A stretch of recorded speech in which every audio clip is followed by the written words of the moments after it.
The FBI is warning about a growing and alarming trend involving our youth here in the Bay Area and across the country, for that matter. Offenders targeting young people and what is known as sextortion crimes. That's where offenders coerce a minor to create and send sexually explicit images or video, and then threaten to release those images. In some cases, they demand more. In other cases, they want a payment.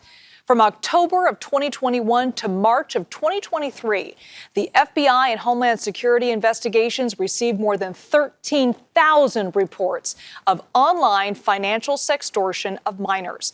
It involved at least 12,600 victims, and they say it led to at least 20 suicides.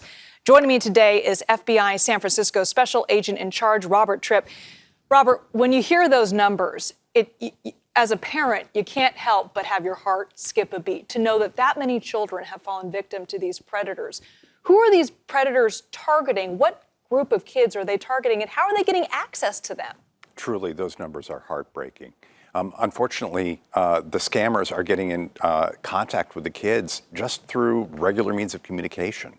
They will look at online platforms where children go. Gaming platforms are often seen as an entryway for these scammers. Social media platforms, they'll make that contact. They'll shift the kids to other platforms where you can exchange video and pictures, and then they'll move into their plot. So every parent out there is wondering, okay, what can I do? Are there safety blocks I can put in place on my kids' phone and computers? What can parents do, and what should kids be able to do to protect themselves? There are some very simple things parents can do. Most importantly, have a conversation with your children.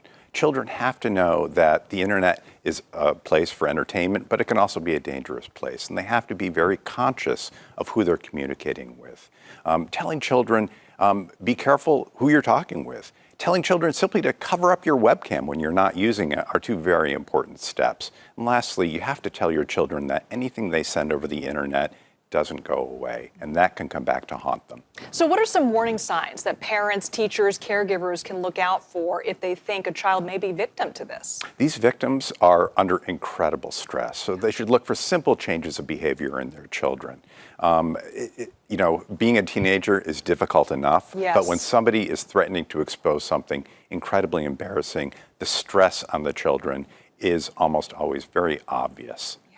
So if you find somebody that is a victim, what can they do? What can the parents do immediately? Most important thing is to report it immediately. Contact the FBI at 1-800-CALL-FBI, or even call your local law enforcement agency. Parents getting in touch with law enforcement is a critical first step.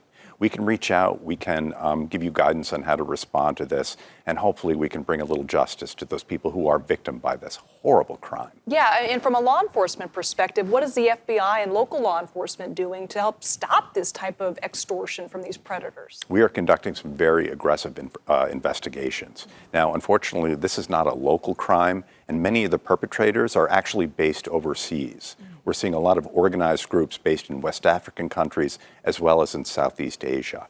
Fortunately, we have contacts in those countries that can help us with those investigations to get the evidence that we need to identify the subjects and to get their locally based, their domestically based co-conspirators to try to put a stop to it. Yeah, the damage is just horrific. And Absolutely. The damage it does to these people's lives. All right. Special Agent in Charge Robert Tripp, thank you so much for this really valuable information. Thank you. Well, still ahead, we're going to continue this conversation with the mental health impacts of sextortion on teens and kids. We're going to talk to a Stanford psychologist about the potential effects on their well-being and how to best support them. Today, we are focusing on the growing threat of sextortion and the increase in offenders targeting minors. The crimes can take a huge toll on victims' mental health, as you can imagine. Joining me live now with more on all this is Dr. Hilit Kletter, a child and adolescent psychologist with Stanford Children's Health. Thank you so much for joining us. Thank you for having me. So how often are you hearing about sextortion in your own practice? I would say that it's becoming a more common problem, and probably if I had to estimate amongst my own patients, probably, as high as 50-60% that have had experiences with it. 50 to 60% in your own practice here in the Bay Area? Yes. That's shocking to me. what are things that parents can look out for if they think that their child might be a victim or might be under the spell of these predators?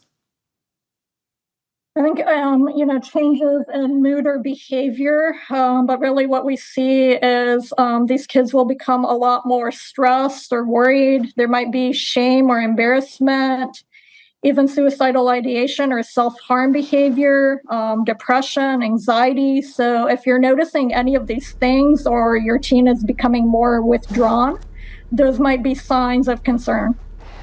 Now, I have to go back to those numbers, 50 to 60%. Why do you think those numbers are so high, and what leads to these kids being victim? Minors, I think, are at higher risk. First of all, what I've seen is in situations of romantic relationships, especially among females, there's an element of wanting to please their partner or gain acceptance, thinking that this is what I have to do to get the person to like me. A lot of the individuals that are victims are already suffering from under their mental health issues, and so that might put them at higher risk.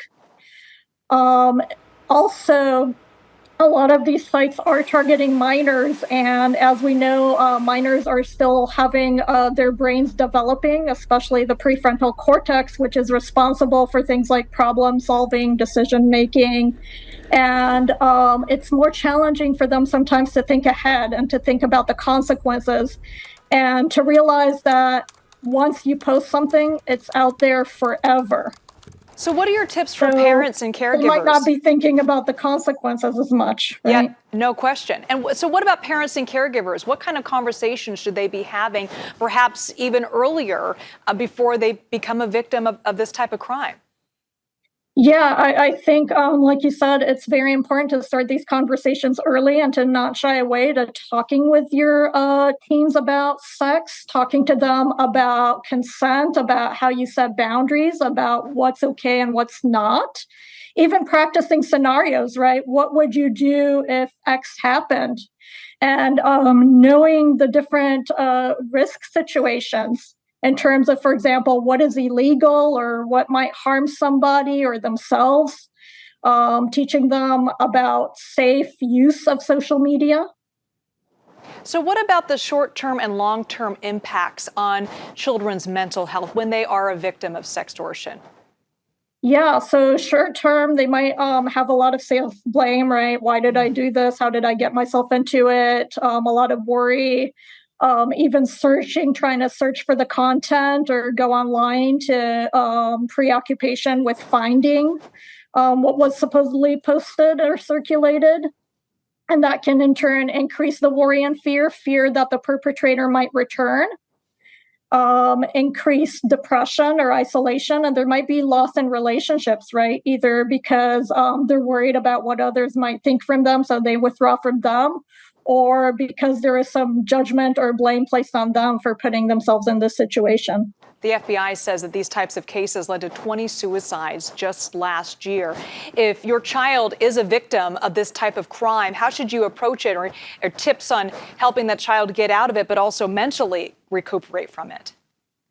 I think the most important thing is to let them know that you're available to talk no matter what, and to approach it from a stance of not placing the blame or criticizing, but using it as an opportunity to educate and helping them process. We know one of the protective factors of individuals that have gone on to recover is having someone trusted that they can talk to about it. If you're noticing that the distress is continuing or starting to impair functioning, to seek professional help. And also getting them offline. There is evidence and research that has shown that if individuals are continuing to be active on social media sites, especially immediately after, or are starting to search for the content in hopes of trying to take it down or identify the source, that can actually exacerbate the symptoms. All right, Dr. Kletter with Stanford Children's Health, thank you so much for this invaluable information. Thank you. Well, if you or anyone you know is struggling with mental health, you can always call or text the National Suicide and Crisis Hotline. That's at 988.